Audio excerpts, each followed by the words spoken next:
Hey, what's up, everybody? Welcome to Breaking the Fourth Wall. This episode, we're going to let the Wookiee win. Yes, it was Star Wars Celebration weekend this past weekend. We got a bunch of news, so this episode is going to be nothing but Star Wars. All Star Wars all the time, as I only see myself on screen. There's everybody else. Let's introduce them before I lose them again. We have the lovely and vivacious Eric. Lovely? Really? That's how you start this? Wow. You gotta start with me? Really? Damn. The only one want me to save you probably for the not end? wearing a Star Wars shirt. Yeah. Yeah. That makes me want to. All right, so you gonna say hello to everybody? Hello, everybody. All right. Next to him, we have Matt Cruz, What's up? and of course, down at the bottom, I'm thinking of the best way to say this. You'll never find a more wretched hive of scum of villainy, Christina Talley. How y'all doing? There you go. Now that we introduced everybody, Star Wars.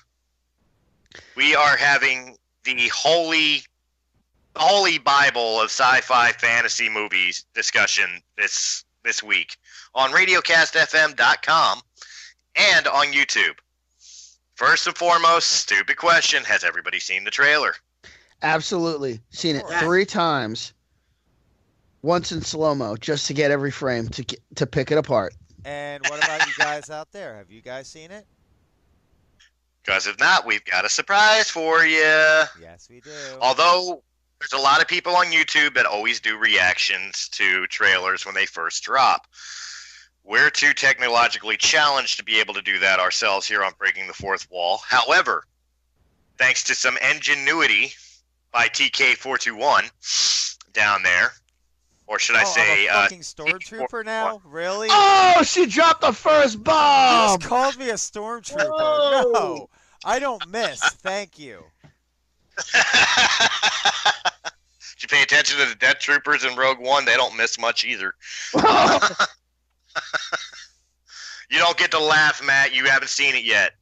Oh, leave me alone. Even Eric's seen it. All right already. All right. I got it. Okay? But through the magic and technology, we have the ultimate power in the universe as I use the Force to make Christina move to the side. Yeah, because you don't Am know I what making side this Christina Windows. move? No, just because you're saying that. Now I will do it using my trusty mouse. Everybody's frozen on my screen. Oh, Yeah, so God. everybody was on mine too. That's why I was like, wait a minute, am I moving it? All right, so I'm gonna cue this up and get this rolling. So let's do this. We have the trailer, so guys, kick back, relax, and enjoy. We'll react to we'll give a review to it after it's done. Anybody else get chills from those first musical notes? Oh, trailer.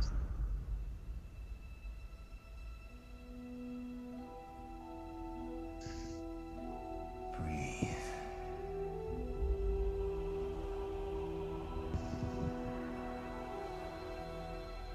Here at Jurassic Park. Just breathe. This shot here really does look like Jurassic Park when it's flying in. It really does. Count. Yeah. What do you see? Luke lifted a whole stone while standing on his hands. Light. Little pebbles does not impress me. Darkness.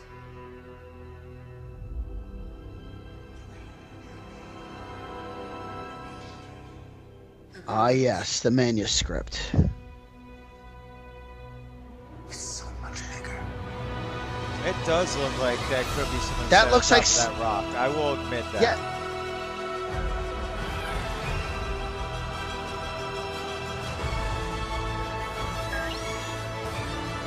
You know, Post lost more ships in 2 episodes than most people have in the entire I only know series. one truth. Yeah. There it is. It's time for the Jedi to end. That's what it is. Just fine.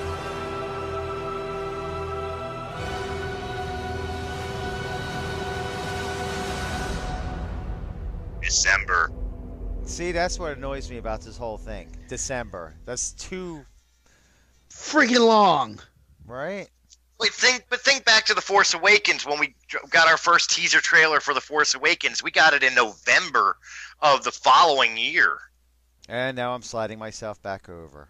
See, my force works. Mine is stronger than yours. Just because it runs on C batteries and comes in 3 speeds, slow, medium, and who needs a man does not mean your force is stronger.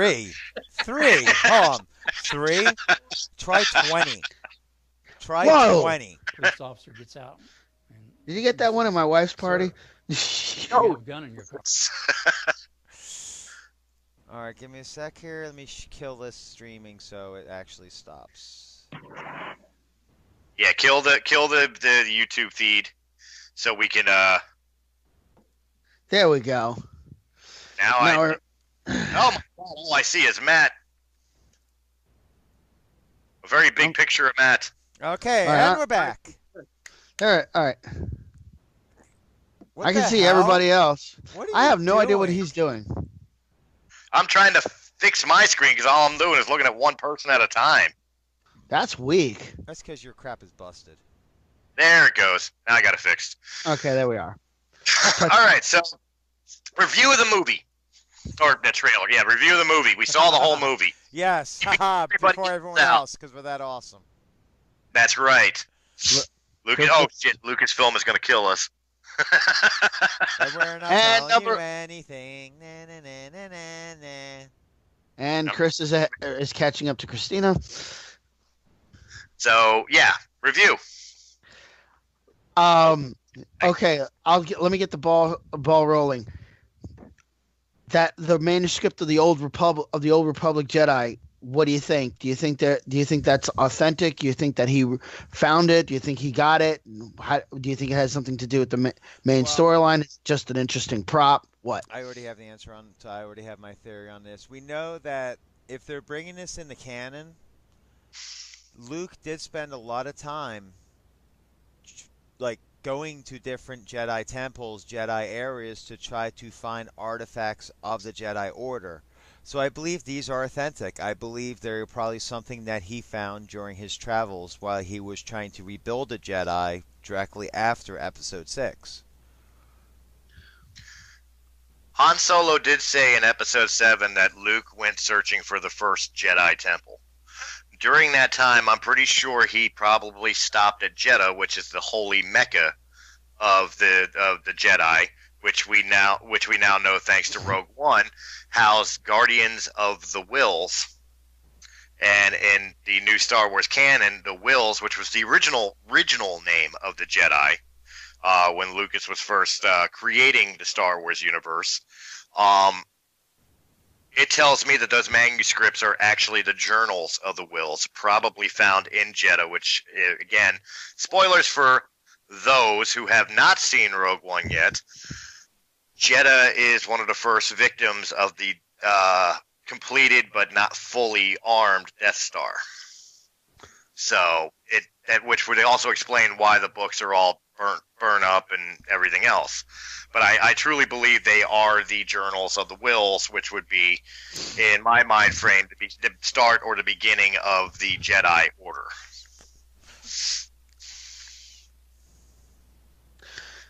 Okay. Actually, yeah, that would fall in line with the current canon as we know it. And actually, that would be, and if that is the manuscript, that's the original teachings of the Jedi, which could actually not so much rearrange the current order, but it could definitely put into question how the old Republic Jedi became so complacent as well, because they started varying off as they gained in size and popularity, if you will. They got too intertwined with politics. Exactly. even in the extended universe, Luke was very afraid of having the Jedi Order being too involved with the New Republic. So he kept them separate to the point that, the Jedi were almost outlawed by the New Republic many years later, coming up to the Yusabong thing, and the new Jedi Order series in the extended universe.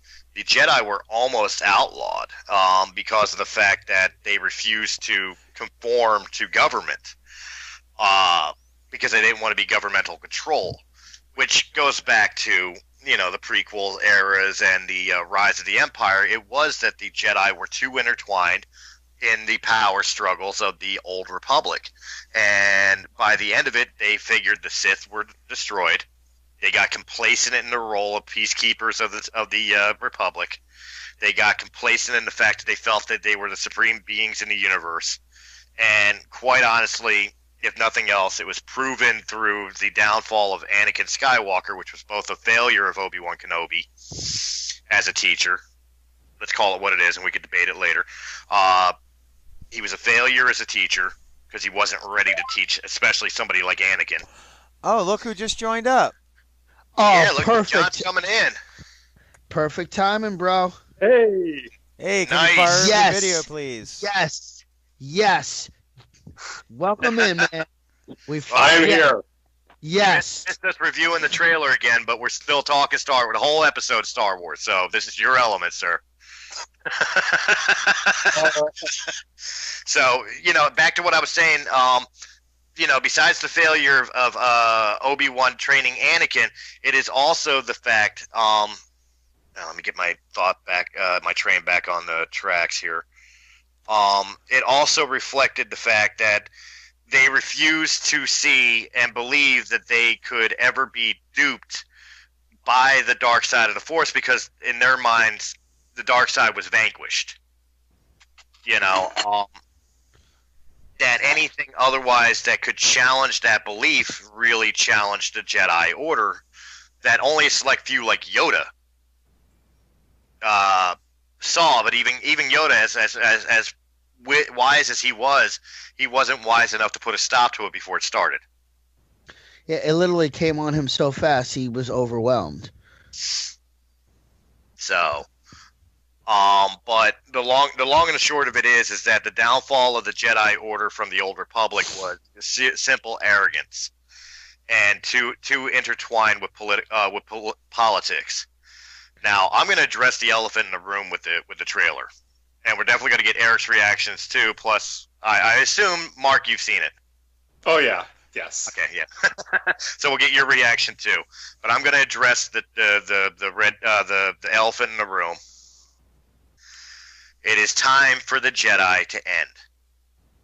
Oh, I've been waiting to talk about this. Yeah, I have a theory Get your as well. thoughts and opinions. Let's get your thoughts and opinions on what.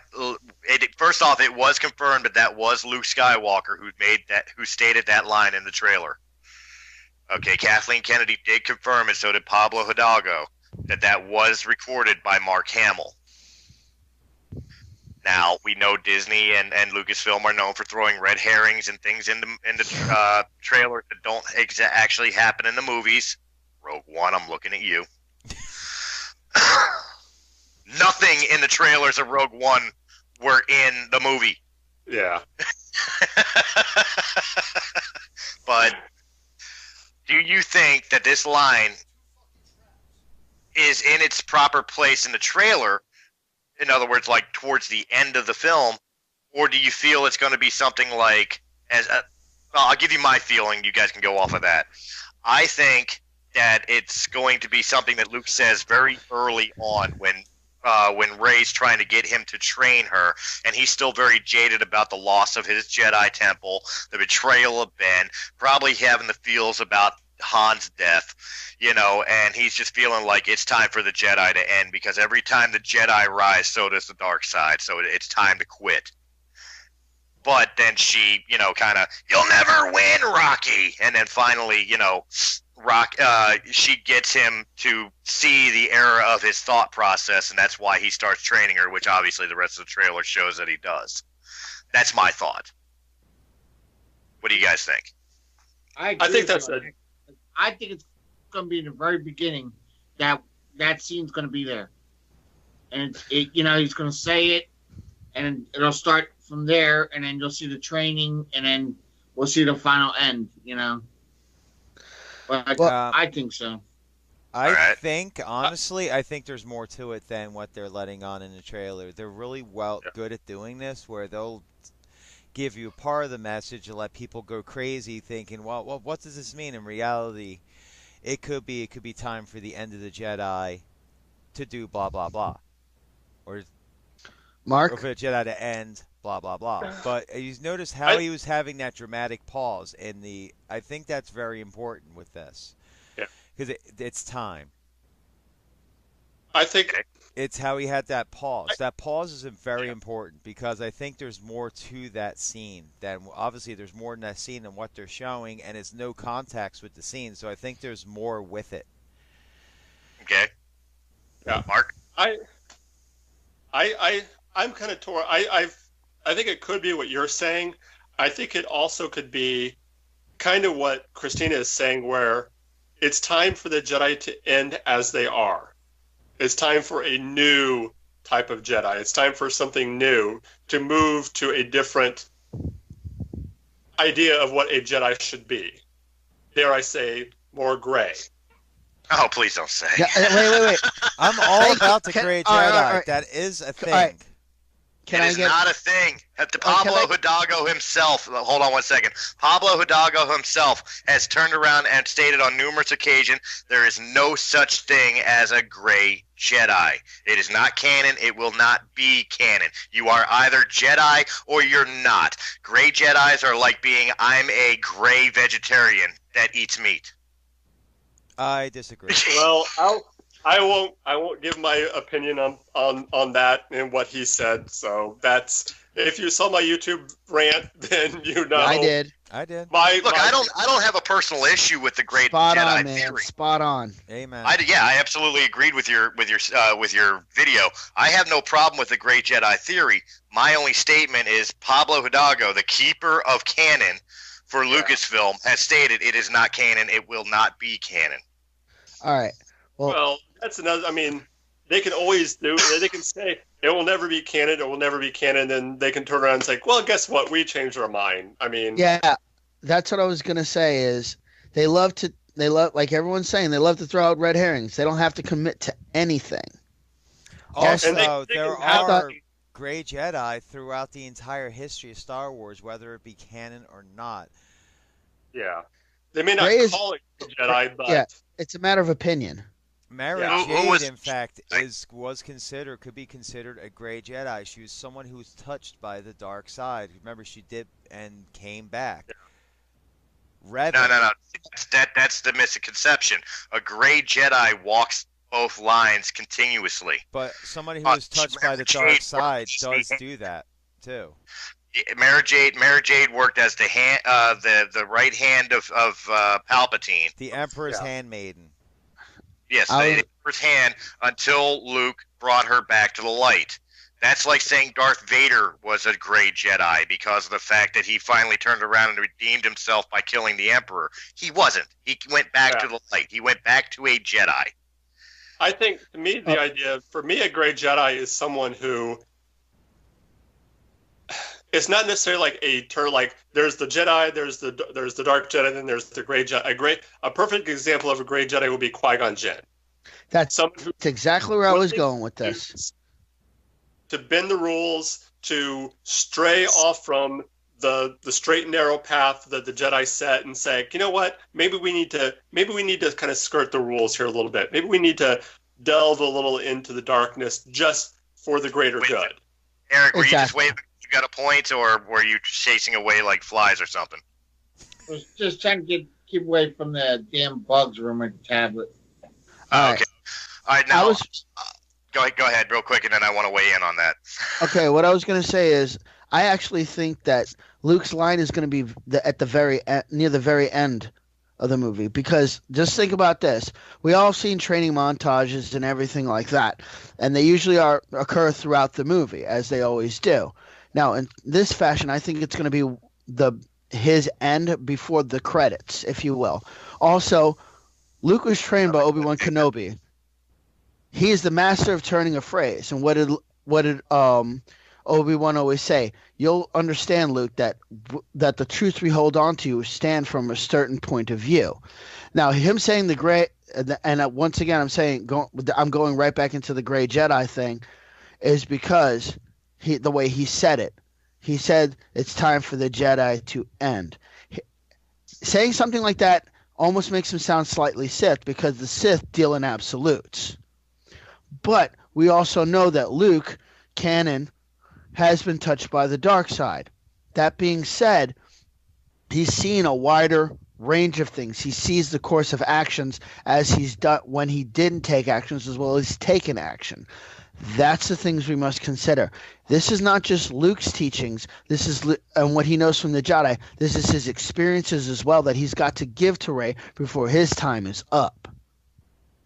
Okay, now let me weigh in real quick on the statement of Qui-Gon Jinn as a perfect example of a gray Jedi. He's not. He disagrees with the Jedi Council, but he still walks the light side of the Force. He does not dabble in the dark. He does not give in to the darkness. He does not use the dark side of the Force. The definition of a gray Jedi is a person who uses both the light and the dark. The closest canon character we could argue, canon, would be Luke Skywalker in Return of the Jedi, where he did allow his anger to take over to beat Vader. And right before giving the killing blow is when he took a breath, shut off his lightsaber, and calmed down. But that's the thing. He calmed down. He went back to the light. He did not allow himself to go dark. Let me finish. If you want to argue that one person in any format of Star Wars could be considered a gray Jedi, and I'm talking like non-canon now, the one that I would make the most argument as a gray Jedi would be Galen Merrick, a.k.a. Star Killer, because he still continued to use the dark side even though he joined the good side. Ahsoka. Mace Windu. I knew you were gonna say that. Ahsoka again does not dabble in the dark. Mace Windu. Mace Windu does not dabble in the dark. Well, no, that I will correct myself on that, because he did go questionable right before his death. Mm-hmm. Exactly. Correct. But we don't know if he was going to continue to be a Jedi afterwards. He went in dark. Well, he could have killed Anakin and been Palpatine's apprentice. In canon, or I think they've made the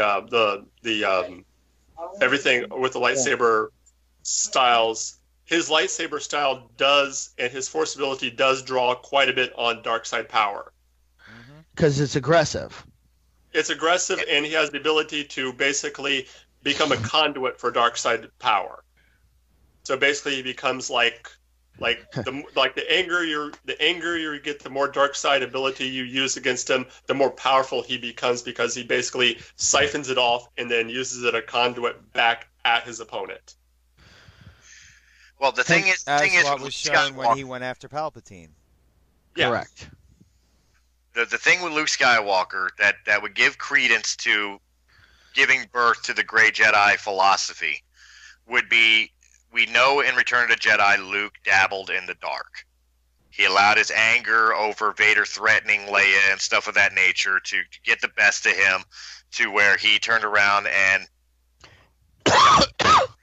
almost killed his own father to protect his sister, until he took that breath, shut off his thing. It's like, now I'm a Jedi like my father before me. He passed his trial, for lack of a better term.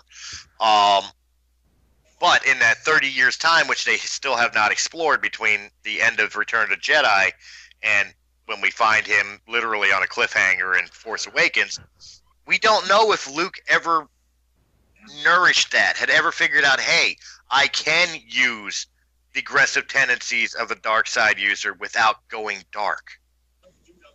Maybe he does. Maybe he doesn't fail. Here's a theory for you. Maybe that's why Kylo turned.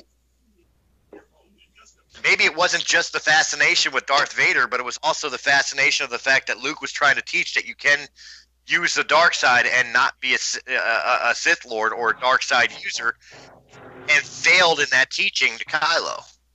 That could be something right there, because Luke felt, as you can see in the look in his eyes in the end of the thing, he was still carrying that burden of everything. And he knew it was time to try again, which I think is what really scares him. Also, I mean, that theory you put up earlier, also, I agree with that fully too. What if Kylo really is an undercover agent working for Luke Skywalker? Yeah. That was a beautiful, beautiful thing I stumbled across because it was not a theory that I ever thought about before. And it makes sense in a lot of ways.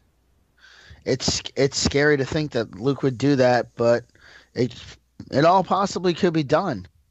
Yeah. Because it's like they say, desperate times call for desperate measures. Maybe they thought this was a desperate measure that needed to be done. Well, absolutely. Which again, if that be the case, I guess that would lead more credence to the Grey Jedi theory. Even though, again, the only thing I can go off of was Pablo Hidalgo's insistence that Grey Jedis are not a thing. You know. I mean, think about how powerful Kylo Ren really is in Episode 7.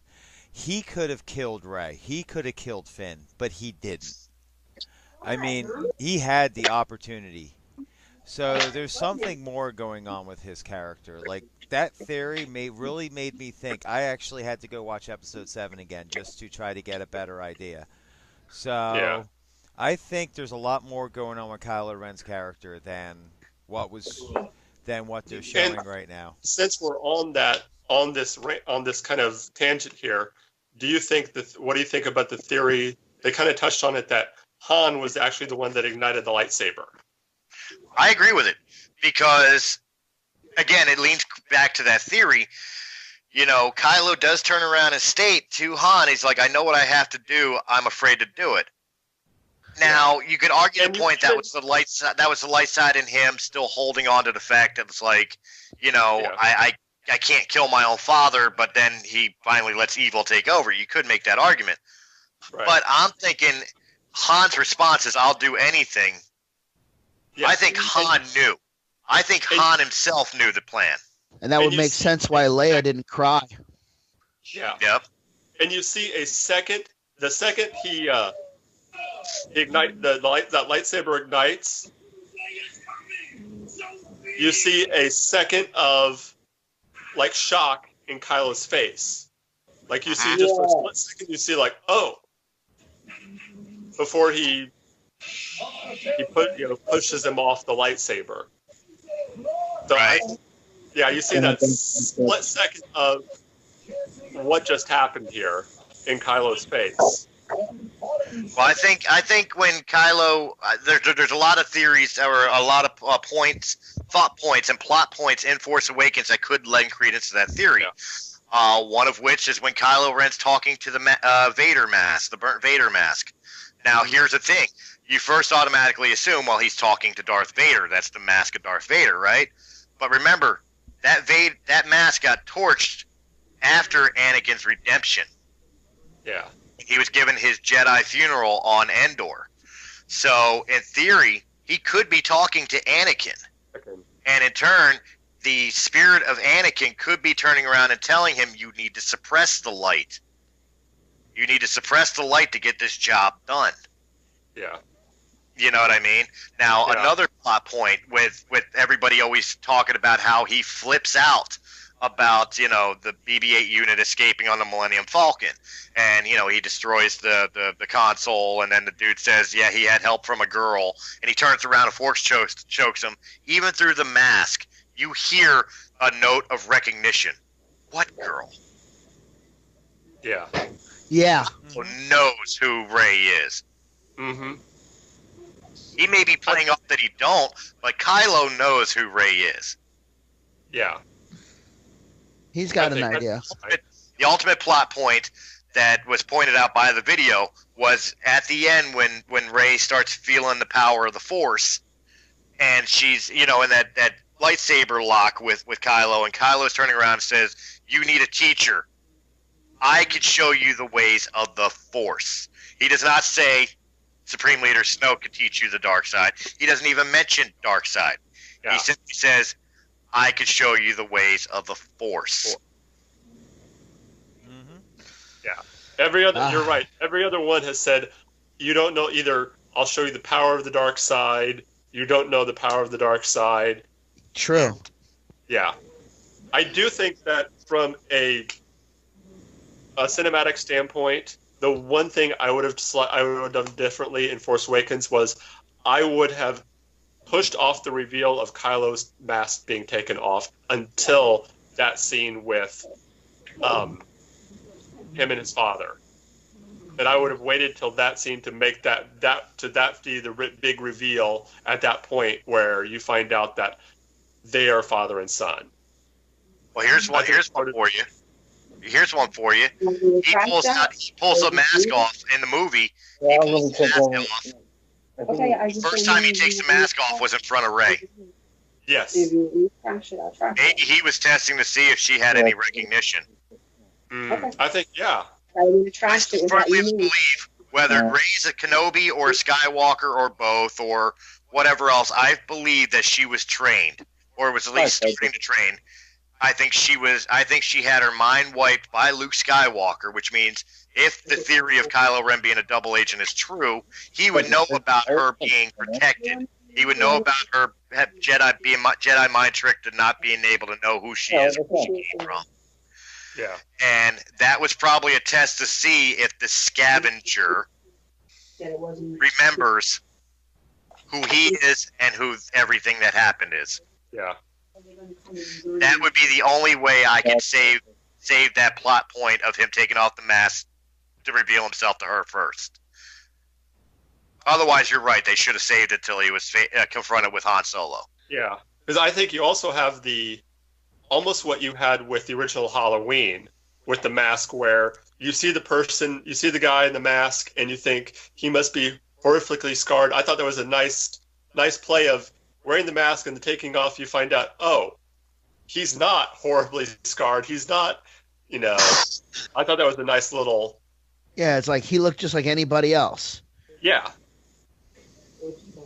With his feathered hair. And actually, speaking about the mask, right? we can actually move on to the next. One of my points on the trailer, which is the obvious visage of Kylo Ren's mask, which is very severely smashed on the floor, surrounded by glass. And if you notice, the mask is smoking, so it's almost like either he was in a lightsaber. I thought that was Vader. No, that was Kylo Kylo Vader's Ren's mask. mask. No, that's Kylo Ren. Yeah, look at it. Kylo Ren. You can see the silver in it from Okay. the silver trim he had. But there's smoke rising off. It kind of almost leads like either he had a lightsaber battle or he destroyed his own mask with his lightsaber. So that's what's your guys' opinion on that? I think that's him going to the light. What does mean put? We still don't know who the Benicio del Toro's character is in the movie. We know he's in the movie, but we don't know who he is. They didn't even talk about it in Celebration at all during the 4 days. They haven't mentioned him once. So I'm still believing that Benicio del Toro is a Sith Lord. I think he's a hidden Sith Lord. I think he probably, if not discovers that Kylo Ren is a double agent, I think that Ben himself makes the conscious decision to stop playing the double agent role. Probably at a pinnacle point. And I'm pretty sure the mask won't even be in the actual movie, but it gives us a plot point in the teaser that that's the end of Kylo Ren. And the return of Ben Solo. And the return of Ben Solo. Could be. Yeah. I thought so. Way up. I mean, it was a pretty important scene, one of the many important scenes to take notice of. Especially when it says, I see dark, and that's what they show is the smashed mask. Yeah. I mean, that goes together somehow. I mean, she might have the precognitive Jedi ability, so she might see how this all ends. We know she does. Before it They does. showed that in the first one when she first picked up Luke's lightsaber. I don't know. That could have. Skywalker has never done. He had never been able to draw. Even if I remember correctly, not even in the extended universe, he was never able to draw memories or flashbacks out of items that were owned by other Jedis. And That's Rey true. did, and it scared the hell out of her. You know, I'm actually reading a book right now that is canon, Heir to the Jedi. Yes.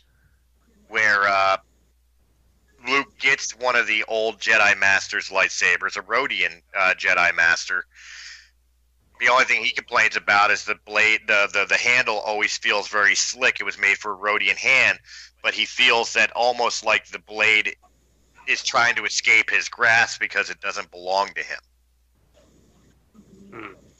Now, I haven't gotten deep enough into the story yet to know how that plays out, but it's still, the only thing he's getting is like this feeling that the blade doesn't want to be with him. But that's not cognitive pulling, you know, the Rodian's memories from the blade. Yeah. Hey guys, I'm Yeah? gonna have to get going here for a bit. I gotta eat. I haven't eaten supper yet, so I'm gonna have to go for a little bit. I'll probably try to be back here and finish up. I just want to get on here real quick and just talk a little Star Wars with you guys. So, Right. Well, guys, in case he doesn't make it back before this episode is completed, let's not forget. Shall we officially announce, Mark? May 4th is the tentative date right now for the first episode of War of the Stars, a Star Wars Roundtable podcast. So I will, hopefully that will be the first official show. All right, and you're looking to record it, and obviously when you want to release it on May the 4th, I assume. Yeah. All right, but Close to that time, yeah. Well, okay. But for purposes, it is going to be an hour long. You said you wanted to do, right? Around an hour long, hour and a half, depending on what happens. We'll kind of the first few episodes we'll kind of see how it goes, I guess, and see. But that's what I'm looking at is an hour long episode. Yeah. All right, cool, and it will be released right here on Realm of the Mist Entertainment, our YouTube channel. We'll make sure it's on Breaking the Fourth Wall's YouTube channel, Realm of the Mist, and I'm sure Mark has his own YouTube channel as well. I do. In fact, I just started one. Put my first video up. You guys have all seen it. Nerdy Observations. Just basic random thoughts on different things in genre, comic books, sci-fi, fantasy. Just random ramblings and stuff like that. Going to try to do a video a week.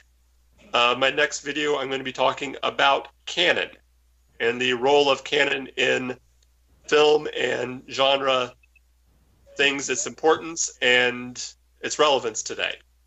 So that's going to be a hard one because like we're canon thumping on Star Wars, but then you look at like the Marvel Cinematic Universe and DC, and they don't give two craps about canon as far as comic book versus their movie universes. That's true. Yeah. That is so true. That would be an interesting rant. I'm looking forward to that. Also, to let you know, Christina has been tasked with designing your logo for War of the Stars, so that should get into you soon. Yeah, probably by the end of the week. I have work and everything else to deal with this I week. understand that. Yeah. So we'll get you taken care of. Awesome. All right. I'll try to take it back here before the night's over. I'm still talking with RadioCast and trying to work it out where we could at least syndicate War of the Stars on RadioCast FM as an audio podcast as well. So that's still in the works. I'm not making an announcement on that yet. We're still working the details out on that, but it is in the works. All right, guys. I will see you guys later. All right. Later, Mark. Bye. All right, so back to the conversation at hand. Kylo Ren's mask. Eric, you've been awfully quiet throughout this whole entire conversation. What are your thoughts on some of the points of the trailer? Well, that's what I wanted to make. You guys cleared it up. I wanted to make sure that's what it was, his mask. Like Christina said. Well, do you think it holds a significance to the story, and what significance do you think it holds? It holds something. I just haven't put a finger on it yet. That's well, when they did do put up more.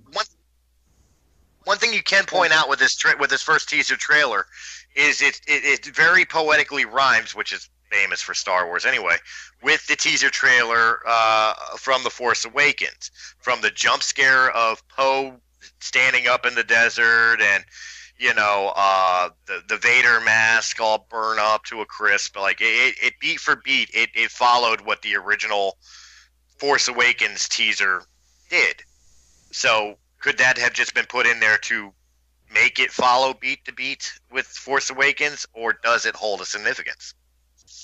It might be possible, But my thing is like what also in that preview trailer, I guess is what Finn is the black guy, right? Correct. Yeah. Yes. Yeah. He's our token black guy. Yeah. I'm just trying to figure out that thing with him. He was in a pod or something. He got hurt. You remember he got hurt very badly in Episode 7 when he was fighting Kylo Ren. So I think it's a healing pod where they're trying to heal him back up to recover. Yeah, it's a medical back-to pod, and his back is supposed to be getting repaired because it has already been stated that he goes on an adventure with a new character named Rosie in this movie. What the adventure is and everything else, who knows? All I know about Rosie, I forget who the actress is that plays her, but she's like she's the least heroic person on the planet. She was a technician mechanic who gets dragged along with Finn on the adventure. Why, because no one else wanted to go? I don't know. I'm thinking. I don't know. It could be because nobody else wanted to go. Could be something happens at the facility that Finn's at, and it's the only person near him. Who knows? But basically, reluctant hero is going to be Rosie's character, whoever she is. So we do know he's going to get out of that back to suit. Well, the mask is significant because I just thought about what you said, how the preview is beat for beat, how they did it. It was significant because Kylo Ren was talking to it as if he was talking to Anakin himself. And, we never got a reveal whether or not he was actually talking to Anakin's spirit or not. We kind of just figured he was talking to an inanimate object, like as if we were like talking to someone's urn or ashes as if they were there. Right. Then you have his mask on like you said, on the ground, smoking and smoldering. What if you're right? What if it is the Sith Lord has figured it out and he's just been, have they had that ability to not be noticed right away until they want to be noticed as a Sith? I mean, he would possess that. What if that is the results of the battle? Like he reveals that he figured out that he's a double agent. He knows where Rey's memories are, and his character is the linchpin to bringing a bit of the missing gaps, if you will. Well, here you're going to hear it here first. This is my theory on Snoke. Supreme Leader Snoke, who, by the way, was not mentioned once in the trailer. If you guys know, we actually played the trailer for you. I forgot we actually played the trailer. Yeah. Thanks to my awesomeness. Yes, thanks to Christina's awesomeness. Snoke was not mentioned. However, the theory forever is Snoke is this, Snoke is that. Here is who Snoke is. Snoke is Snoke. I think Snoke is going to be the embodiment in some way, shape, or form, the physical embodiment of the dark side. Like they showed in Clone Wars. Actually, I do have a comment on that. It's possible because I remember in the Old Republic, I know the Old Republic technically as of right now is not canon. However, in the Old Republic, the Emperor, I have to use quotations on that, what the Emperor really was the Force. It was the dark side of the Force that embodied hosts. It was so when that one host was killed or died, it would move on to a new Emperor. Which it could explain what happened to Palpatine, why Palpatine changed like that was very plausible. That was when he was possessed by the Force that was the Emperor and became Emperor Palpatine instead of just Senator Palpatine. Oh, you mean good old Sheev? Yes, it was made canon that is Palpatine's first name. Mm-hmm. Yes. I'm just good old Sheev. But like I've played through the Old Republic MMO, and there's a lot of lore in that game as you play through, and that's the one thing in the last chapter, if you will, that they released that was one of the that's how the Emperor never could get killed because the Emperor would transfer to a new host and start his cycle all over again. Like a dark little butterfly. Pretty much. Well, or like a my cockroach. theory is based on the fact that in canon, Snoke is stated, even though I don't remember him stating it in The Force Awakens, it was stated in The Force Awakens book that Snoke has been around for thousands of years. He has watched the rise of the Galactic Empire and the fall. He states about Darth Vader's failure, how Darth Vader failed, because he wasn't powerful enough in the dark side and everything else.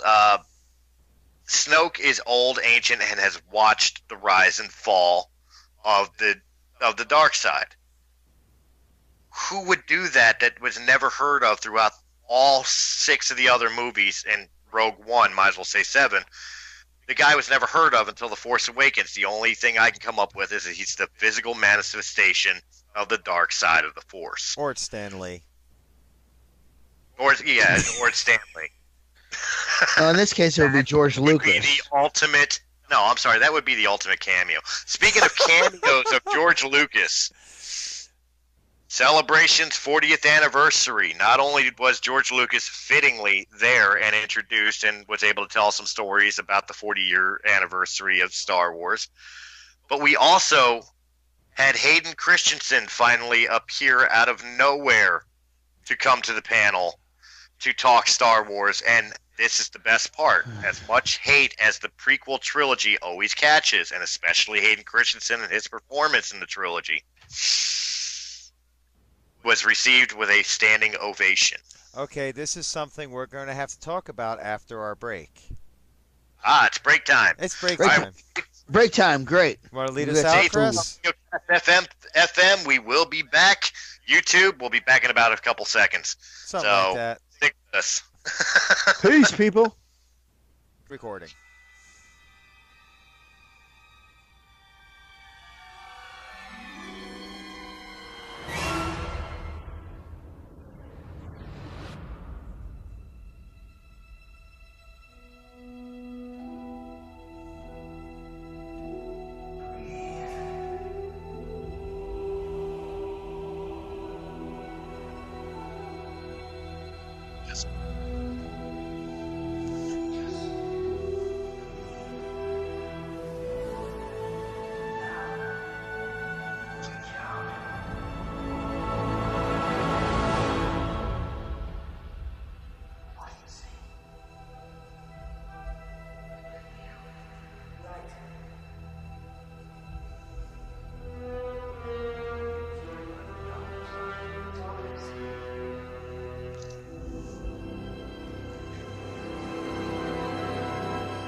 And we're back. Welcome back to Breaking the Fourth Wall. I win. Chris is jackass, man. Hey, we a bunch of scruffy looking nerf herders. Who you call scruffy looking? For those on Radiocast FM, what they're cracking up at is, while we were playing the intro to Last Jedi, I started making out with a Walking Dead zombie head ashtray that I have, trying to make everybody laugh during the intro. So I went. I thought that tastes like ass. Tastes like ash. That's what I just said. Ash. Ash. Do you want me to pronounce better? Ash. Now, before we pick up where we left off, Eric had a point he wanted to bring up real quick. So go ahead. All right. This past weekend, I got to check out the Star Wars 40th anniversary, right? Was it 40 or 50? Yes. It was 40. All right. It's 40. They had a tribute thing to Carrie Fisher, and her daughter spoke about her mother and how she was as a person. And they showed Carrie Fisher scenes that she did all in the Star Wars trilogy 4, 5, and 6. It was very heartfelt because, you know, it's like we lost a good person from the series.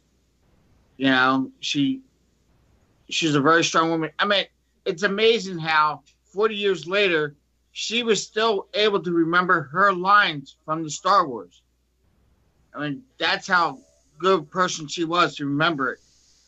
I mean, it's saddened that she's, you know, resting now in eternal afterworld, but, you know, she's going to be sorely missed. She is now one with the Force. Absolutely. I mean, she was one of the you got to remember, back in 1977, there weren't a whole lot of strong female characters. Female leads in Star Wars were always or not in Star Wars, excuse me, in movies and stuff of that nature, were always the damsel in distress. It was never a strong, positive figure who was female. It was always, you know, the knight in shining armor type deal.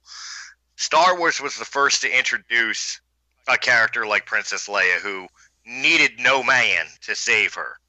You know, she was the embodiment of the independent woman, the strong character, strong of will, you know, positive female role model that started, thankfully, a trend that has moved on beyond not only Star Wars, but moved on in many, many mediums besides movies. I mean, you know, if Carrie Fisher had not played Princess Leia, then Sigourney Weaver would never have been Ripley.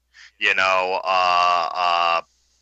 Mia, what's her face from Resident Evil would never have been Alice.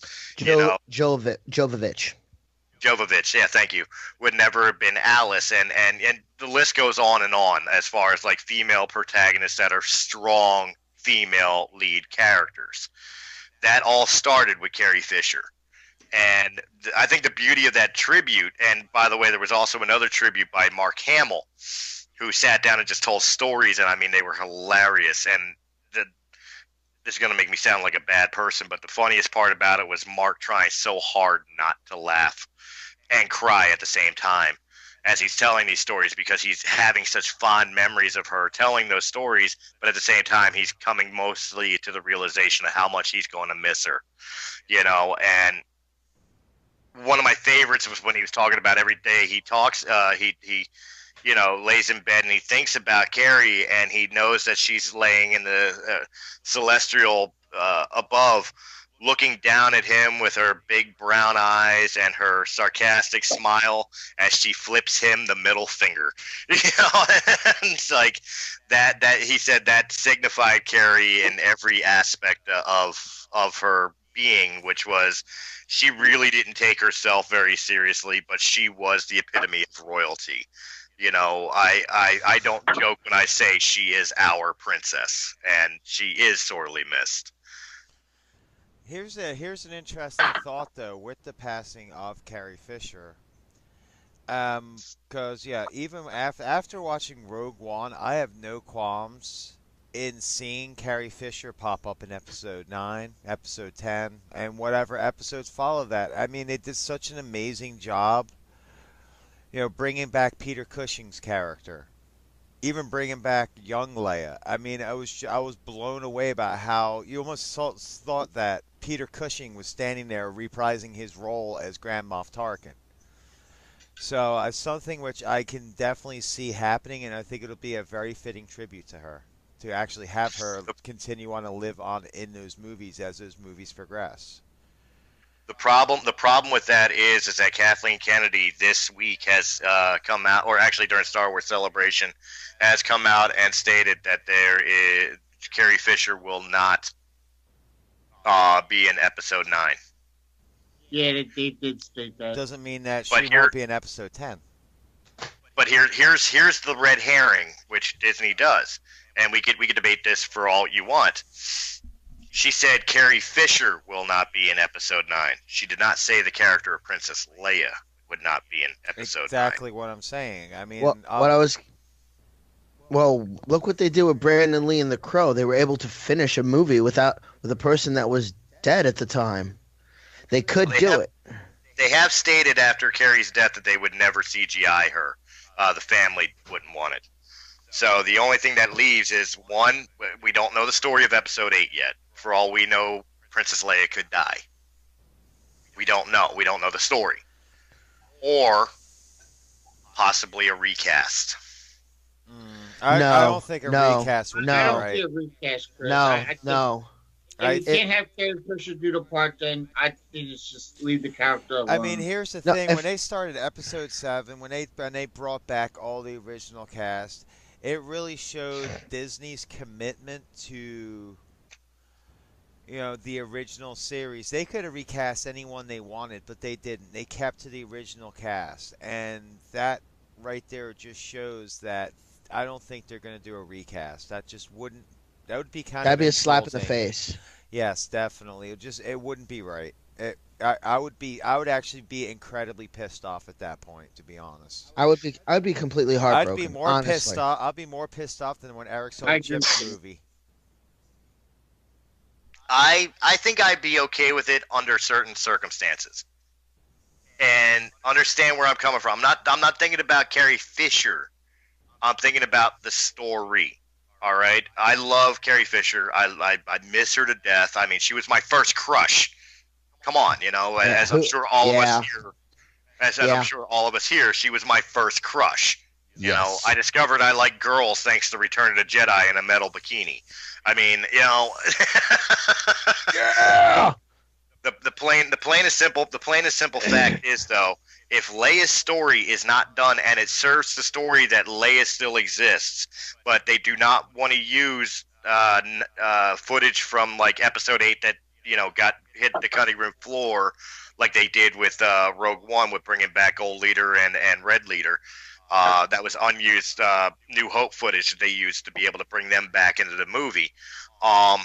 If they don't do it that way, and they've already stated that they will not CGI her into the future stories.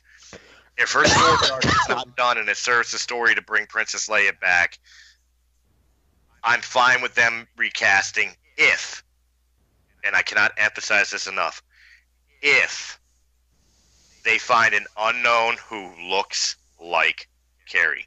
I don't want an established actress. I don't want freaking Meryl Streep trying to put her spin on what she thinks Princess Leia is. Find somebody who has no previous filmography who will do true tribute to what Carrie has brought to that character for 40 years. Well, they can have a filmography, but just not a major filmography. I mean, every actress out there has some sort of filmography, but just not all of them are, big multi-million-dollar movies. Most actors start with, very low-budget, horrible movies. Look at Bruce Campbell with, Evil Dead. That movie was so broke they, Bruce Campbell used his own car and it became a repetitive thing in all his movies for that yellow Delta 88 to pop up somewhere. Not just the movies, but Actually, well, yeah. See, I don't know.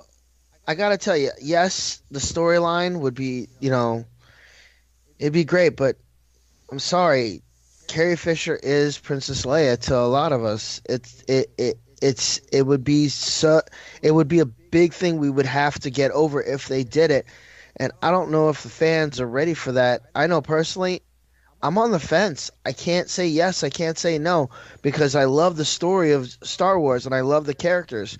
Now, they make it so where she dies of a broken heart because of Han? Sure, her mother died when her mother died in the same fashion. She died like the medic droid said, for some unknown reason, we can't stop, we can't help. She seems to be dying of a broken heart.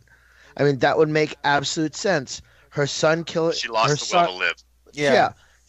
She lost the love of her life. That even after all those years, when they were back on the screen together, that was magic again. You could see Han Solo looking at his wife, saying, "This is what I had to do," and you could see her looking at him, saying, "Well, this is what I had to do," and they were okay with it because that was the relationship that Han and Leia had. Now, if they By the recast, way, my personal theory: Palpatine used the Force and killed Padme. I kind of Personal agree theory. with that personally. That makes sense. he's a big enough Personal jerk theory. to do it. And think about Not it. If that way he she's can piss really off dead, Vader that much more. yeah. If she's really dead, and there's proof that she's dead, then it would just help turn Vader fully to dark side at that point. Yeah, basically was more playing with Palpatine's Vader's control. emotions. Playing with Vader's emotions to get him exactly what Well, he that's needed. exactly what he did anyway in Episode 3. If you think about it, like even before she was dead, he told him, you killed her. She's dead. In reality, she's laying giving birth. So he thought that his children and his his love of his life are dead. True. Besides, that makes a lot more sense than she died of a broken heart. It does. He No, was powerful. it- Palpatine was powerful. He was the emperor. Yes, he was. But it's more romantic to say that she died of a broken heart. That's the thing. Yeah, but the romance in Star Wars did not work. I mean, I know, but I'm saying the idea of everything. it did, but like you look at the Anakin Padme Yeah. courtship of Attack of the Clones, it felt Yep. clunky. It didn't work. It didn't flow. It was didn't like- flow the way it could have. It almost like an afterthought fit in, even though it was supposed to be the central focus of the story. At least it's I know, better than brother and sister making out. Ouch. In fairness, everybody always picks on that, but in fairness, when that You scene didn't took know. place, nobody knew. Not only did nobody know, Lucas, as of yet, had not decided whether or not that Leia was going to be Luke's sister. Okay, so if that was the case, then did they have to drop that line and that he's my brother? I've always known he was my brother. That just made that whole previous act that much worse. Again, Lucas is many things. He's Oh, the look, I maker. think I got mad on that He's one. I saw that face. Yeah. Like, seriously, she says that line. That was a bad line to add if he didn't make that decision. You already know brother and sister were hooking up. He's like, I've always known he was my brother. So why did you hook up with him? To piss Han off? Like, seriously. Well, they didn't hook up. They just kissed. Could have been a lot worse. How No, do you know? absolutely. But You haven't It seen the wasn't director's cut. playing console hockey or anything. It was just a normal plain kiss. But again, we could point back to the fact that Lucas is the maker. Lucas is God. Lucas created the thing that we're all celebrating here right now. Mhm. But the one thing you cannot accuse Lucas of was he was not a great dialogue writer. This is true. This is very true. He was very dramatic. Every phrase is memorable. Almost. I mean, I could do it now. I could start A New Hope, and I could quote the first 20 minutes and barely take a breath between characters' lines. And then I usually stop because I gotta. Yeah, I let's gotta breathe, not but- do that. We only have so much time on the show. No, I'm not doing. No, I'm not doing it here. No, I'm not doing it here. Unless you do So- the entire reading as Darkwing Duck. Do I look like Jim Cummings to you? Well, let's again go back to where we left off with the Star Wars 40th celebration. And I had mentioned that we had appearances at the 40th celebration panel, not only of the maker himself, George Lucas. We got a standing ovation for Hayden Christensen, somebody who catches usually the most flack for the prequel trilogies. We also had a surprise appearance by Harrison Ford. Whoa, he rarely hits the cons. Yeah, he doesn't show up to the con. Well, he may not have shown up on a panel, but he was there signing autographs and did do an interview. Dennis Lawson, Wedge Antilles showed up to his first Star Wars celebration. Damn. Only took 40 years. Yeah. Maybe he was a little. Maybe he was bitter that he was the only one that ever survived a trench run. There was a lot of hatred between him and the Star Wars saga. I really don't know the details. I'd have to look that up and get more information, but I do know there was some bad blood there. Kind of like how David Prowse and the Star Wars alum don't really see eye to eye. You know, for those who don't know, the original Darth Vader. Yeah. The body of Darth Vader. Yeah, the body actor. The body actor. Well, here's a funny because obviously for everyone. Earl Jones was the voice, and then Sebastian Saul was the facial reveal of Anakin and Jedi. But the body actor was David Prowse, who was a British bodybuilder, and also a Hammer Films alumni, usually playing parts of like Frankenstein's monster and stuff of that nature. So just for your knowledge. Here's a fun fact. Here's so fun to think about. Let's talk. Seeing what we were talking about Wedge, which his first appearance was in Episode 4. The trench run. You talked about the trench run. The trench run, where Luke turns off his targeting computer. Now, if he missed that shot, he would have been the biggest douche in like movie history. Just something to think about. Like, imagine if he missed that shot. Like, he would just. It would be like the most galactic facepalm in like ever. But that was showing the power of the Force. Oh, that I was know showing. that, but if he missed, it would just I think the whole world just sort of went. Well, way to go there, Luke. Good job, Luke. Really. You just killed us all. Dork. Yeah, no kidding. All you hear in the background, besides Luke like cursing, giving the first real swear word in the Star Wars universe, is over the intercom. You hear Darth Vader's breathing and laughing.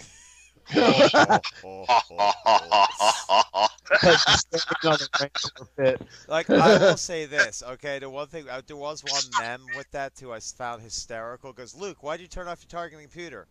He said, it's using Apple Maps. Yeah. Oh. That was why the first shot missed. That's when Apple Maps first came out, and it was buggy as hell, but it was just classic. I was like, wow. I've seen the same meme, but I've seen it with Google Maps, which is still very current. Mm-hmm. Nothing. It's using Apple Maps. I may be an Android supporter, but Google Maps is garbage. Yeah, I am an iPhone supporter, and actually Apple Maps has gotten a hell of a lot better. But when it first came out, it would be like, make a left turn and end up halfway in the ocean. Or you just, your just destination. disappear. Like, the road would just disappear to have this long drop-off. But it was a road that goes straight down, almost like SpongeBob and Bikini Bottom, but going to the advanced arc. Rock Bottom, that was the name of the town. All right. I want to take a moment of silence here to just figure out how we went from Star Wars to Bikini Bottom and SpongeBob. Because we all have ADD. Yes, very much. Hey, squirrel. No, that's. I would have never complied to that. I'm sorry, SpongeBob. No. Watch one episode to give it a try. I want that half hour of my life, along with the 2 hours I spent watching Napoleon Dynamite, back. Well, you know what? Normally, I would absolutely agree with you, especially with the Napoleon Dynamite conquest. But unfortunately, I was a hater of SpongeBob until my kids got into him. And they forced me to watch him over and over and over again, which, would make anybody hate anything. But I came to a realization. The animation style, a lot of the joke mannerisms in SpongeBob, and yes, this is supposed to be a Star Wars episode, so we'll get back to Star Wars in a second. But, it reminded me very much of like a dumbed-down kid's version of Ren and Stimpy. Yeah. And when I started looking at it at that standpoint, I was able to tolerate it a lot better. Anyway, so let's get back to the good stuff. A long time ago in a galaxy far, far away. Instead of going far off subject.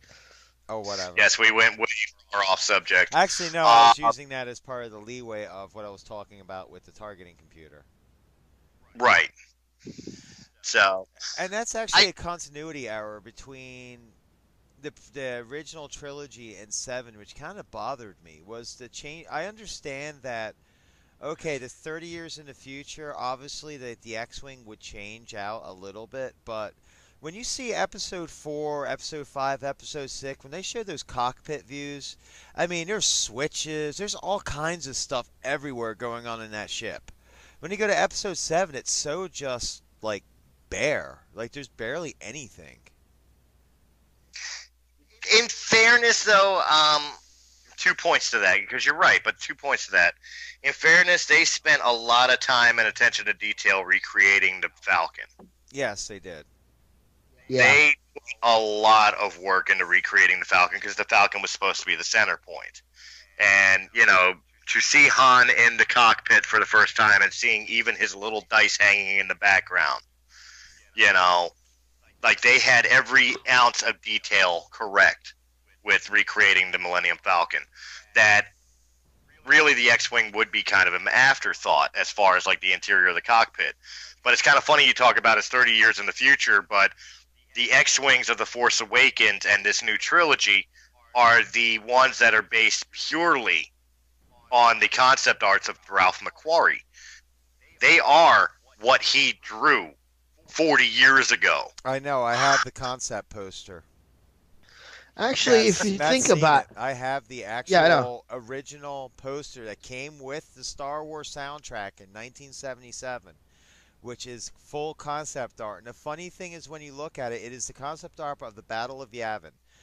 And the funny part, though, when you look at it, is there is several YT-1300s, which says that at one point the Millennium Falcon was not going to be a unique ship in the universe. It was going to be a rebel freighter, and they obviously, once they started writing the script, they changed that. Well, Chewbacca was not going to be a central character. He was, his race was supposed to be the Ewoks, but because Chewbacca became such a central character, a center character and beloved character, he cut the Wookiees in half and called them Ewoks. I mean, Han Solo was supposed to be green with gills, and Obi-Wan Kenobi was technically Luke's Starkiller, a 60-year-old general. I mean, the script had gone through a lot of different changes before it finally. And also, the original ending of Return of the Jedi was supposed to be, and they actually have the footage of it, was Chewbacca retelling the story to his grandkids. It's like you see Chewbacca with all gray hair and stuff back on Kashyyyk. Sorry. Kashyyyk. I'll never say it right, no matter what. I'm sorry. If they put it in Spanish, I'll probably be able to read it every time. That's strike two against you, Mike. I'm sorry, Matt. That's strike 2 against you.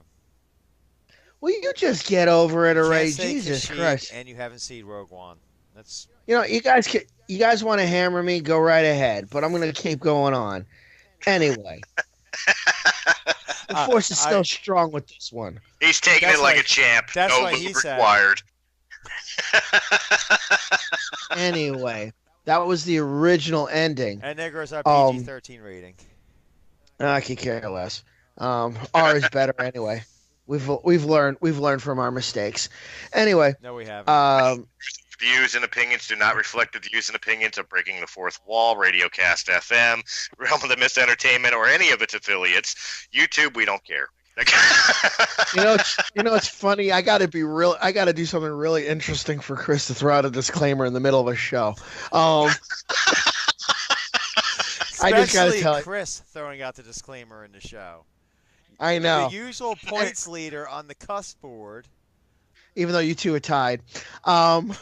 Wait, did he? Eric was a leader last week. I know. Two. There was two, man. Two. No, it was two. Because you had your slip, and then when you realized you had your slip, you said, which is what named the episode. So it's two. All right, where was I? Yeah, well, there was a lot. There was a lot of different stuff that they had changed up as the script went along. I mean, originally there was. Let's see what else. There was also another. There was another part that they changed up. Hell, my favorite character, Boba Fett, was supposed to be a female. Yeah, a jaded lover of Han Solo, which is why she had such a grudge against him. Exactly. There's a lot of stuff that they rewrote in the process, and I forgot where the heck I was going with all this. Don't forget too that the original ending saw when Luke was dragging Vader to the shuttle, and Vader took off his mask, and after Anakin died, Luke takes the mask, puts it on, and says, "Now I'm Darth Vader." Well, that was what it was supposed to be. Revenge of the Jedi, wasn't it? Yep. Ha! I'm taking that. That was originally supposed to be the ending. Was Luke was supposed to turn to the dark side and become the new Darth Vader. Oh, that's where I was going. That's where I was going with this, because the cockpit in Poe Dameron's ship. If you think about it, they had to make in episode 1, 2, and 3. They had to make the ships look older, right?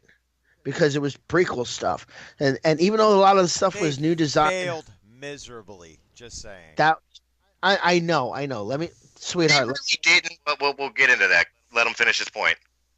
If you think about it, as technology changes with everything, they're not going to need as many buttons. They're going to change things up to make it easier for the pilot to maintain flight, and shooting at the same time. Even though he's got an astromech in the back of his ship, he's still got to maintain that flight. He's still got to maintain that trajectory. He's got to maintain all that stuff.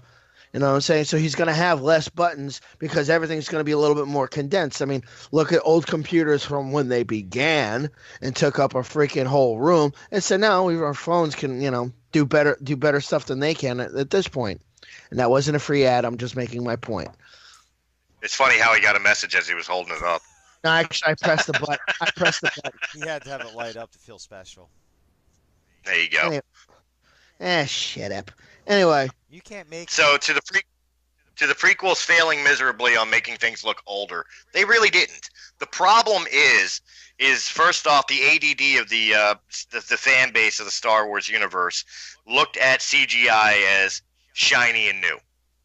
But Correct. The problem is that it was CGI, so of course it looked cleaner. But then again, it's supposed to be taking place before the downfall of the Republic. It's supposed to be the pinnacle height of when the galaxy was rich and prosperous. So everything is supposed to look shiny and new instead of broken down and used as we got used to in the original trilogy and as we're kind of seeing in The Force Awakens. The used future, as it were. The prequels were meant to be shinier, but if you look at the controls of the ships and all, and the technology usage of like the holograms and stuff of that nature, they were not advances in any way, shape, or form. They were older and presented as older than what they were in the original trilogy. It's only because it was clean and very CGI instead of being a practical effect prop. Like a little small model. We automatically look at it as, oh, they failed miserably because it looks like technological advancements. It really wasn't. Even look at the targeting computers. Let's just go on to that. Look at the basic, even on the TIE Fighter. Okay, the TIE Fighter at that point was the pinnacle of the fighting force. It was the pinnacle of cheapness. They didn't even have shields. Yeah, but they still don't. But either way, okay, if you actually looked at their display looked like an Atari game for their targeting computer, if you remember. Now go back to the Naboo fighter. The Naboo fighter had a lot more of an advancement on the display for the auto-targeting. I'll have to relook at that because what I'm remembering is kind of like a camera view where it wasn't really an advancement. It was just it had a camera on it. It had a white orb, and it was like an orb that had letters that kind of floated across it telling you where you were at, and it actually showed a lot more what was going on. Yeah. But then again, we don't know if Naboo's technology was different. It was slightly more advanced. But you would think in the future, especially with the Empire... Oh, Chris is breaking up. You would think in the future with more technology, as in the future, you have the controlling power of the universe who controls everything at this point would have that tech, would be able to take that technology and use it to their own. Those CNR systems would be able to take that technology and integrate it into the TIE fighter. Well, here's a couple things that we could point out. Number one, the Naboo fighter was designed by Naboo. Okay, their engineers had created the Naboo fighter. Things for the Empire could have been completely different. Second off, as far as like the TIE fighter is concerned, the TIE fighter is a small little one-man, well, now in The Force Awakens 2-man, but originally just one-man fighter. It probably had an Atari targeting system because of the fact that that's all you needed in such a small, fast vehicle. We don't know what the targeting computers on like a Star Destroyer look like. We knew what the Falcons looked like. Yes, we did, and they were displayed on a gun, a small screen on a gun. It's like holding my phone up and expecting, its targeting system to have the same thing, because you're talking about the same size screen. Well, more like a tablet, but still, same size screen for a gun, not the whole ship. But here's the major difference. The things that were designed for Naboo during the prosper of the Republic, the prosperity of the Republic, of course they're going to, again, look cleaner than rushed things for a intergalactic war that has been raging on for 20 plus years. The Mon Calamari were mostly responsible for majority, not all, but majority of the rebellion's fighters. And they were mass producing these things out. Think back to World War II. Actually, to correct you, most of the fighters were designed by Incom Technologies out of Corellia, which was a huge planet. The special, all the wing fighters. Now the capital ships, those were Mon Calamari, like that big bulbous ship. That Admiral Akbar flew. That had that medical frigate. The same one in Rogue One that had that lower deck. Those are Mon Calamari ships. Yeah, I stand corrected on that. But the fact of the matter is they were mass producing them. They had to get them out as fast as they could, which means you were sacrificing on a lot of things. Again, look back to World War II, where we were scrapping metal to put together B-17 bombers. Half of the bombers things did not work because of the fact that they were rushing to get them out because they were getting destroyed as fast as they were getting built in the war.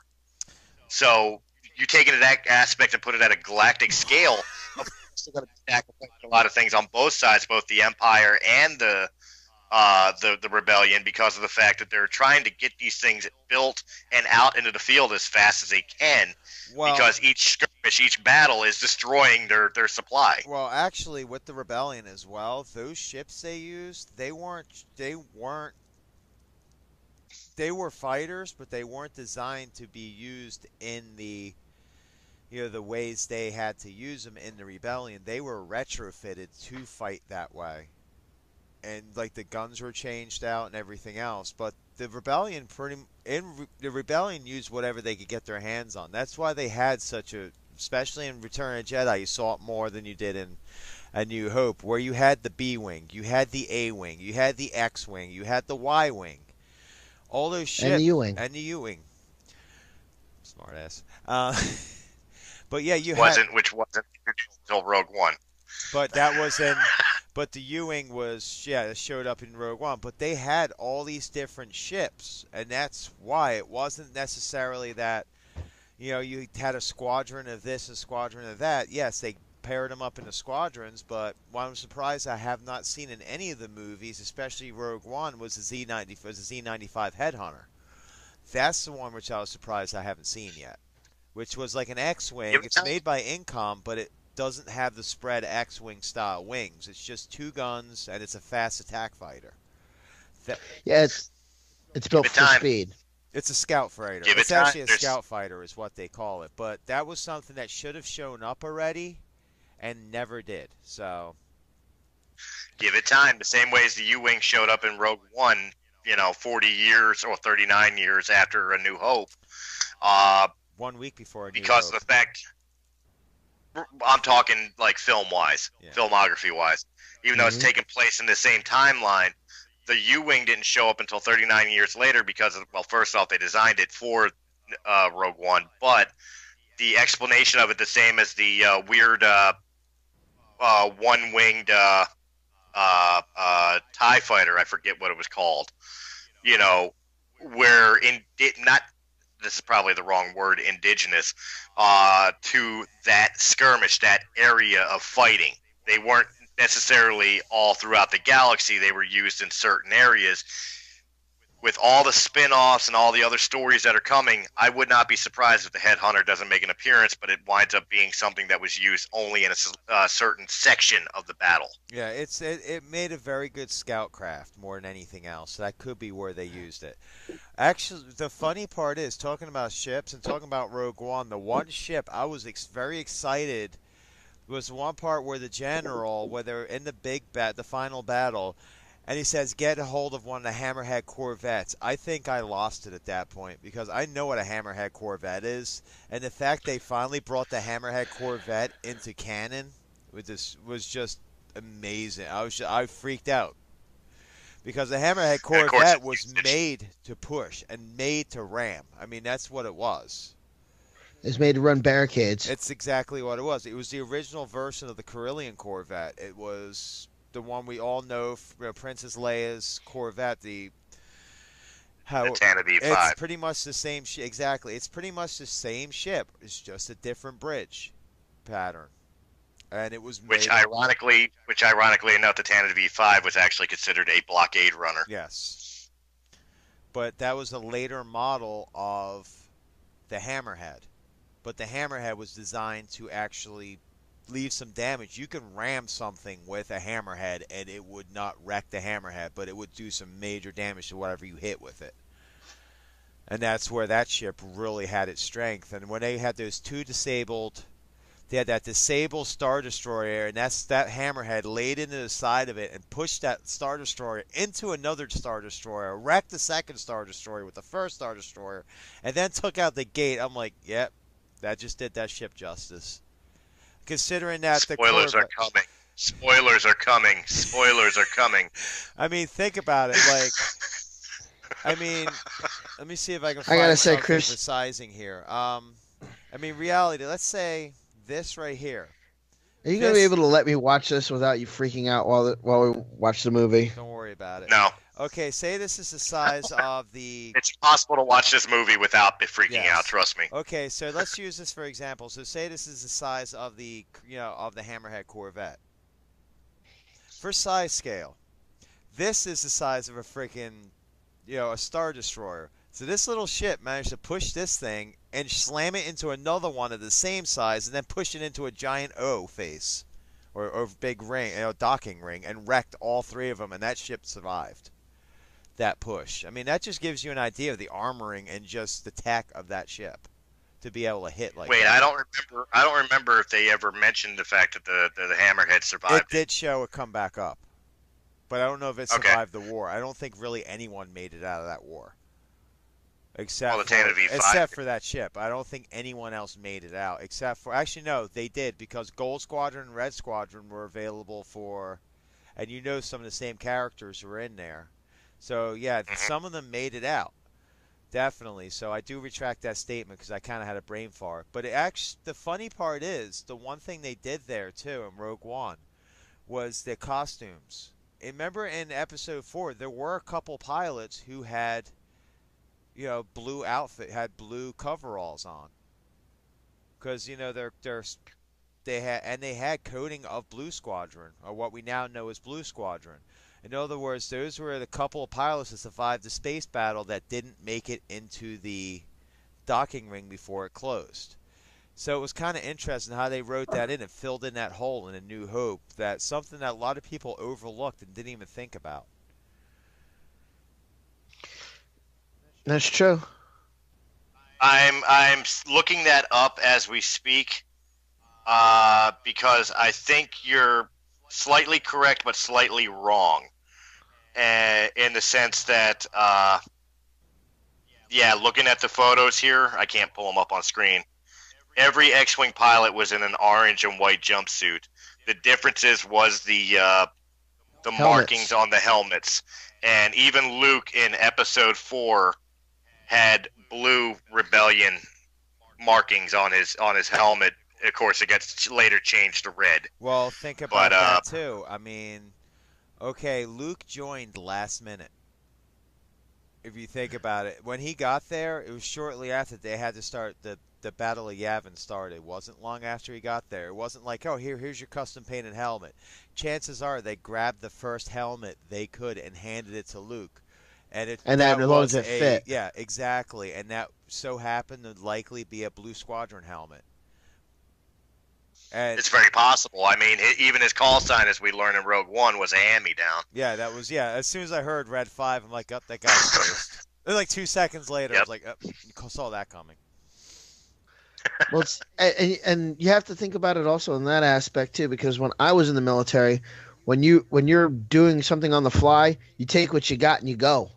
So you got time to grab, even if it's an outdated helmet, if it's a K-pot and it still can stop at least some sort of round, they're going to give it to you and say, it's good luck. Yeah, get out there. Yeah. So, I mean, technologically wise, there was a lot of things. I think if there was one continuity error, all right, since we're talking Rogue One, I'm sorry, Matt, I'm going to try to not spoil in any way, shape, or form. I know a lot. I know a lot more. I know a lot more than I'm letting on. Let's just put it that way. If I had 3 complaints to Rogue One, really, they're nitpicky, fan-based complaints to Rogue One. Rogue One, quite honestly, is the movie Star Wars fans have been waiting for. It really was. Force Awakens was a great trip down nostalgia lane, with bringing us the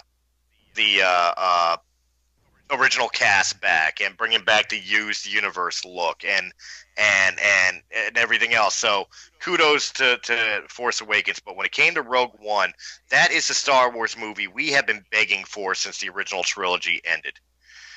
But I hate, and I understand why they did it, but I hate the no crawl. I hate the fact that they did not put a crawl in the beginning. That did irritate I hate me the as fact well. that it is not. I hate the fact that John Williams did not score it. Now, I know eventually, and I hate to say this, John's up there in years. Sooner or later, we are going to lose him. I do know this, but it just, what was his name? Michael Cicchino, that did the soundtrack for Rogue One. He did not have the feel of a Star Wars movie in his music. There was some epic themes in it, but it wasn't as standoutish as anything John Williams has done. I was actually really disappointed they didn't use like the piano type music that they originally had in the teaser trailers for Rogue One. I thought that was a better fit. But the third and final thing, and again, it's a nitpicky thing, since they introduced Gold Squadron and Red Squadron in the battle over Scarif, why, oh why, did they put a female pilot in Gold Squadron? And to my knowledge, she survived. But yet we have no females piloting Gold Squadron in A New Hope. I think that was a continuity error. No offense to females, but I think it's a continuity error. Well, here's the thing: as the battle was going on, we don't see the end of that battle. We see the Death Star hit the planet surface. We see Leia's Corvette taking off. We see those things happen, but as far as everything else is going, the battle's still going on. So it's very possible that her ship was actually destroyed before the end of the battle. That is a possibility. That's true. So there's. But don't forget also in the fight over Naboo, there was a few female pilots, so we do know they exist. So no. I'm not saying there's an issue with female pilots. I'm saying as far as the fact that you in Rogue One, which takes place like an hour before the beginning of Episode 4. Okay, well, the ending of Rogue One takes place like an hour before the beginning of Episode 4. You have Gold Squadron and Red Squadron. And Blue Squadron. And Blue Squadron, which didn't make it out for the most part. Blue Squadron was gone. But you have female pilots that are part of the squadrons that all of a sudden were no longer existent an hour later. You're telling me every female died? Well, that wasn't an hour To me, later that would- when they went out. Here's the other thing too to remember: when they finally make it to Yavin, that's not an hour later. That's probably at Couple least a days. few weeks, maybe a couple weeks. There's Fair no- enough, but it's still what happened but to female pilots. That's there's my only. other- That's my only. But there's the other issue. missions and stuff. I'm sure that wasn't the only mission they flew in between that and the Battle of Yavin. I'm sure something don't else happened. separate- There's always You don't separate the Jolly Roger squadron for separate missions. They still fly together. they could have flown together. Maybe somebody got taken out. Maybe it was a ship failure and they died. know. Who knows? Maybe she just quit. Or maybe I mean, maybe when everything when push came to shove and they said, okay, Leia's got the information, everyone break and go to another rally point or something. I'm sure there's some sort of explanation, and I'm pretty sure we'll probably get it in a book or something of that nature. It's just a continuity error to me. Yes, there were female pilots in the galaxy. We've introduced that in Force Awakens. We've seen that in the prequels. We know that there are female pilots. My only issue was the female pilots in Rogue One who do not appear in A New Hope, even though they're part of the exact same squadron. Now, unless every female pilot was shot down and killed, or they give me some sort of source material, to me that is a continuity error. okay, fair enough. That's what I was gonna say. Hey, you don't know. Maybe they might show back up. All right, Yeah, you so never- Chris, it's about time to take another break. By the way. Oh, great! We'll be back for our outro, and we still got to talk about canon versus non-canon extended universe. So this may wind up being a second episode. Who I knows? think it should. Uh, be, 'cause we already have- Two-parter. Yeah, let's do a two-parter. I'm down. Hey, Over that. call that one episode 2. You know. Oh. Episode 2, the Born Wars. The Born Wars. God. Back. The Nerd Strike. No, Revenge- the Nerd Strikes Back. Strike back. There you go. The Wall Strikes That's episode Back. 5. All right. Well, this is episode 4. We'll do episode 5. We have to do it the correct continuity way. There you go. All right. So, kiddies, we'll be back after these important messages and a song.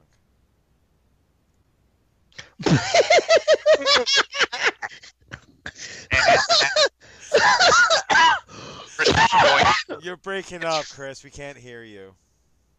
Said after that reference of Christina going to the dark side, we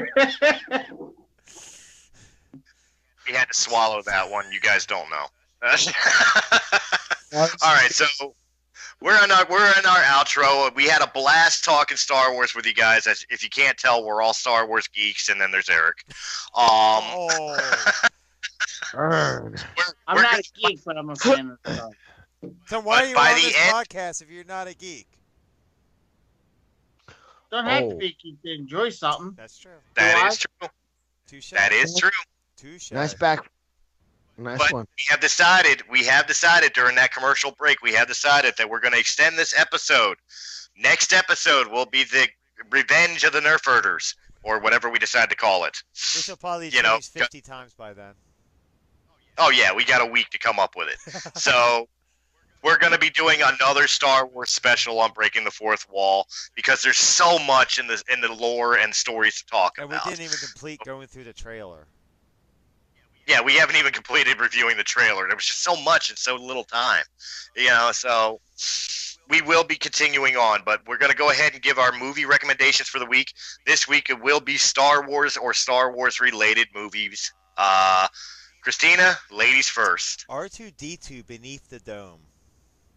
It's a mockumentary that came out detailing R2-D2's as a person or as an actor's rise to fame and fall, and his rebirth to his regaining in the spotlight. It's funny. It's short, but it's funny, All right. and it's R2-D2. Matt. There you go, and it's R2D2. Matt, your recommendation. My recommendations for this week are the two seasons of Genndy Tartakovsky, is also known for Samurai Jack and Dexter's Laboratory, Clone Wars, These two fill in the blanks between episode 2 and 3, leading up to second season, which literally leads into the beginning of episode 3. Didi, get out of my laboratory. I knew somebody was just going to do that. Return of the Jedi, because I'm a big fan of the Ewoks. You like a little furry? What guys? about the Ewoks? What about the Ewoks appeal to you? Sell us on the Ewoks, because you know you're going to catch flack on YouTube. Widget. Wicked the Ewok. You're a Warwick Davis fan. Yep. All right. Well, I'm going to sum up what Eric's talking about. I'm going to sum up with my recommendation of this week, and you can actually find it on YouTube. I know because I watched it earlier today. Again, knowing that I was coming into a Star Wars podcast, I wanted all information that I could have. It is The Empire of Dreams, the documentary of the making of the Star Wars trilogy, told by the cast and crew who created the original trilogy. Great breakdowns, great interviews, seeing how some of the things, how they changed and went through different processes as the movies were being created. Just an awesome backdrop for anybody who wants to learn more about the Holy Trinity, which is the original trilogy. And on that, guys, it seems almost proper to be able to turn around and say, instead of "we'll see you next week," or "we love you," or whatever else we normally say on this podcast. I don't really know because I don't pay attention to what we say. But I will state for this one, I think it's very fitting not only to say again that we love and miss Carrie Fisher. We are very thankful in this world that we live in with Star Wars, and that we live in a world where Star Wars will continue to flourish in the future with more stories. And of course, I will end my part with saying, may the Force be with you. Always. Guys, let's go ahead and say our goodbyes. Where can they find you when they want to talk to you? Christina, we'll start with you. Always start with me. On Facebook, Christina Talley Warburton. I'm also broadcasting on Radiocast FM on Wednesday nights at 10 p.m. with Eclectica, which is my radio show. It runs for 2 hours, so it runs from 10 p.m. till midnight every Wednesday. You can also find me on Twitch, Kava_Biodira, on Xbox Live, Kava Biodira, just a space in between those two. And Playing with Kava, which should be publishing our first episode, which will be a playthrough of Destiny probably for the next 2 weeks. So that is on YouTube. All right, Eric. You'll find me on Facebook as of now at Eric J. Batista Sr. Ewok Lover. At Ewok Lover. You haven't seen his license plate on his car. That's what it says. It says EWK LVR. You know what? We can pick on the Ewoks all we want until we're faced with them. Them little bastards ate stormtroopers. I'm not messing with And them. they use their helmets as drums. Yeah. Cannibalistic Care Bears. That's all I'm saying. Matt, where can they find you? Cannibalistic Care Bears. I got to remember that one. They can find me at Matthew Cruz on Facebook. You can email me at fox2xc77 at gmail.com. Tell me what you like, what you love. And soon, hopefully, coming on YouTube, thanks to Chris, Eric, Christina, and my beloved wife, and if I can get a few other players, will coming soon to you live on YouTube, the Gaming XP. We'll be doing an online Pathfinder series, short-term game to see how people like it. If it picks up, we'll do more episodes. If it doesn't, then I know how to end it. Trust me. And it probably will be painful for all of us, so don't let that happen. And also remember, while I got the mic, remember to like and subscribe this video. Like and subscribe to us, and comment on our video and tell us what you like and what you don't like. That's right. And you can find me at Christopher Michael Stolle on Facebook. You can find me at Chris Wild on Twitter. Wild High 77 on Twitch TV. I just yesterday released the first official episode of Camper Stamper Gaming, which is a new gaming channel by Realm of the Mist Entertainment, which will be hosted by JT Wild. But I did the first episode because JT is still getting his schedule together. So they will be coming more consistently with him as the days go by. In the first episode, I was playing Battlefront, so you guys can go to that and watch and laugh at me being very terrible at that game. Of course, XP Gaming, keep an eye out for that. War of the Stars, we just announced that we will be releasing that on May the 4th. Yes, May the 4th be with you. And, of course, check out Christina on Eclectica, Breaking the Fourth Wall every Thursday, and myself, Raise the Underground, on Radiocast FM every Monday night, 9 to 11 Eastern Standard Time. So, guys, again, I'm not going to say the normal goodbye, just very simply, may the Force be with you. May the Force be with Always. May the Force be with us all. you. And one more thing night, I have guys. to say. I love What's you. that? I know. I know. Oh, really? You missed Wow. you. Even- Well, okay, I'm cutting this. Good night, Strike all. three, you have to turn